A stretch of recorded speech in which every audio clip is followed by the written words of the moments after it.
I'm Stacey. Today we're going to review The Babysitter. It's a Netflix original. It's new. Yeah. Came out on Friday the 13th. It was great. Yes, we liked it a lot. It's just adrenaline-fueled fun. Yeah, it's like a horror movie, but it's funny. The Babysitter is about an overprotected, young, highly anxious kid named Cole. He's afraid of everything. He's afraid of needles. He's afraid of driving. He's afraid of the spiders in his basement. He gets bullied by this pathetic bully who has a hype squad for some reason. Just like backing him up physically and emotionally. On their bikes. Yeah, I love that. Yeah, and none of them are cool. No. This kid is way hotter than any of the kids that are bullying him. Cole's parents are going away for the weekend. They've decided that they're going to have a romantic retreat. Even though he's 12, he still has a babysitter. But his babysitter is smoking. Yeah, she is way too hot to be anybody's babysitter. I can't imagine a mother in her right mind that's like, yeah, this will be the babysitter. I trust my husband with everything. The relationship between Cole and his babysitter is very close. They're both very nerdy. They get along. They're like best friends. They like make a list of who their dream team would be if they had to like go fight a space monster. And she like knows what she's talking about. And not only is she hot, but he's into all the weird nerd stuff he's into. So he's in love with this girl. And Cole is now struggling with the fact that he feels like he's too old to have a babysitter, and the perfect relationship is becoming more complicated because he wants her bad. I'm trying to decide if I buy her end of this relationship because they do have a lot in common and they can like geek out about this stuff. But she's also like old enough to know what's going on in his mind and his pants that she should know she can't just like wear a bikini around this kid anymore. Let the boy live! Cole does have one friend. It's his neighbor who lives kind of across the street with her douchey dad and his douchey car. So douchey. He's the douchiest. Then that one scene he's like, douche, douche, douche, douche. Douchey, douche, douche. So Cole's friend is like, I bet your babysitter has all kinds of sex and drugs when you're asleep. And he's like, no, she's cool. She's like, no, you should spy on her. He's like, okay, I'll spy on her, fine. So that night, he decides he's gonna get up and see what his babysitter's doing. And lo and behold, something is going on. He peeps down through the banister. Not with binoculars, because it's just the same house. He's a nerd, but he's not so blind he can't see downstairs. Turns out she's got some friends over. They're playing spin the bottle. His babysitter makes out with everybody, especially the cheerleader. Are the rules to spin the bottle that the girls just make out with the girls for like 10 minutes? Because that's what happens in this movie. No, but that does tend to happen. I think sometimes the girls are like, oh, Eric's spinning it. Oh, God, let's make out instead. I thought maybe that would be important or something, but it wasn't. It was just an unnecessary 5-minute make-out scene. It was necessary. This kid's about to do a push-up with his boner. Oh, wow. Yeah.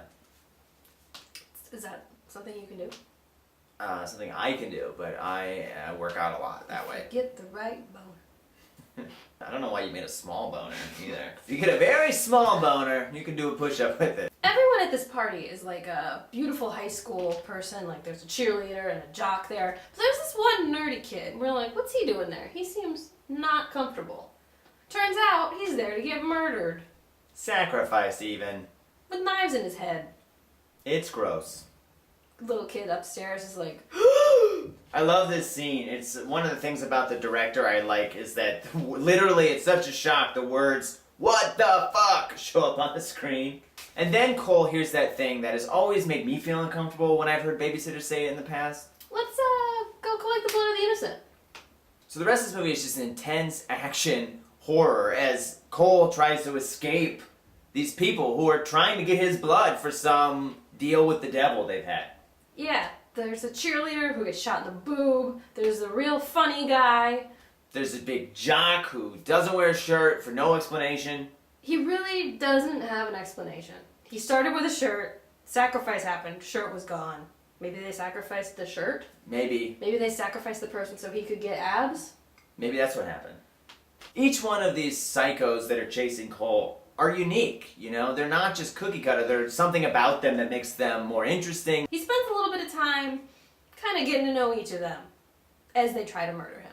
It's a blast just seeing each of these people try to kill him or get killed and see how he escapes. He has a really fun relationship with the jock. He's like chasing him But he's also like giving him life advice on how to be not such a scared little kid all the time. It's really interesting because this girl that he had grown to care about and be friends with is trying to murder him now. There's so much about this movie to like. It's just so well put together. The director does such a good job of putting you in his shoes. At one point in the movie, we get to do a POV from Cole's perspective. Several parts we get to see how he breathes and feel his breathing when he's freaked out. You really get a sense of what it's like to be Cole and the struggle he has daily dealing with his anxiety. They also did a really good job setting up that he's like afraid of a lot of things and he's really, really scared. So then he's got to deal with like the most scary thing. He's trying to get like murdered in his own home, and he's got to overcome that because no one's there to help him really.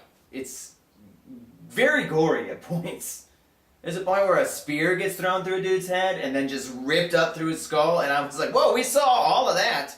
It was very funny throughout. Like, the setup was funny, and then even when all the action was happening, there was really funny moments. Somehow this movie balances all of those things. Sentimentality, humor, horror, action. It just, like, juggles all of these, and it does it well. And it's free if you have Netflix. Or you know someone who has Netflix. The only real criticism I have for the movie is that it is, at points, probably too sexual. Like, the relationship between the babysitter and... He's okay. At some point, it's like, we get it. Sex is a thing. Sex is a thing. I've heard my neighbors, they're so loud. It's like, come on, guys. Seriously. Seriously. It's noon. It's noon. Eat. So, really, give this movie a shot. If gore doesn't bother you, if a little bit of over-sexualization doesn't bother you, watch this movie. It's good. If a cute couple doesn't bother you and a little bit of over-jokiness doesn't bother you, subscribe to our page. Below. It's not below, it's there. It's over there. You're right. Have you guys ever played Spin the Bottle? Nope. I've played it a couple of times, and it's fun. You should do it.